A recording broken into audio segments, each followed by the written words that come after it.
Walo yung na-relieve. Pero of course, yung mga iba pa ay nireshuffle. At yung walo ay subject for investigation. Nakatanggap ng sumbong at reklamo ang Philippine Coast Guard kaugnay sa ilang trainee na nabaon o mano sa utang.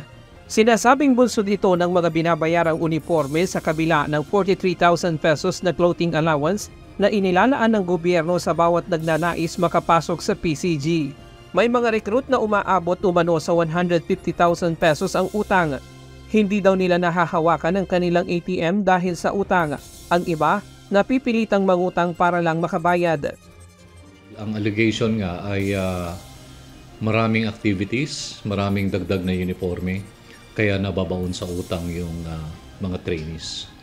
At ipinapabayad sa kanila yon, at ang ginagawa pa ay pinupush sila ng mga utang sa mga lending institution para lang maibayad at ma-clear sila dun sa kanilang mga pagkakautang.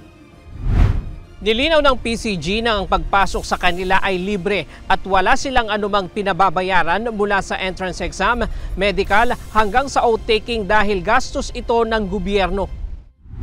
Sa training po, meron pong nakalaan na pera para po sa mga gamit ng mga trainees at wala pong dapat na ilabas na pera yung mga nagte-training. Mayroong iniimbestigahan ng PCG hindi lang dito sa Luzon, maging sa Visayas at Mindanao. May middle grade officers at senior grade officers na involved pero hindi na pinangalanan pa ng PCG para sa kapakanan nila habang iniimbestigahan ng kanilang kaso. Mali yun, no? Hindi yun tama at yun ay magiging subject na investigation. Kung ito ay mapatunayan, meron naman itong parusa na gagawin ng Philippine Coast Guard. Depende na umano sa magiging resulta ng investigasyon kung ano ang kakaharaping parusa ng mga inaakusahan. Maaaring matanggal sa trabaho at masampahan pa ng kaukulang kaso kapag napatunayang guilty ang mga ito. Ikinagulat at ikinalungkot ito ng pamunuan ng PCG, lalo na ngayong maayos at malaki ang kanilang ginagampanan sa seguridad ng bansa. Pero hindi daw nila kukonsintihin ang mga tauhan kapag napatunayang may pananagutan ang mga ito. Alam mo, lumalaki yung Coast Guard, talagang minsan hindi maiwasan na mayroong mga ganitong insidente. Pero hindi naman tayo nagpapabaya at magkikibit balikat kung may report na ganito.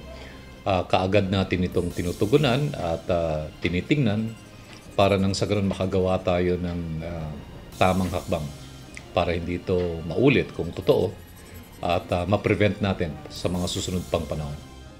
Ryan Lacanlale, UNTV News and Rescue. Diyos ang aming sandigan, serbisyo publiko ang aming pinahahalagahan.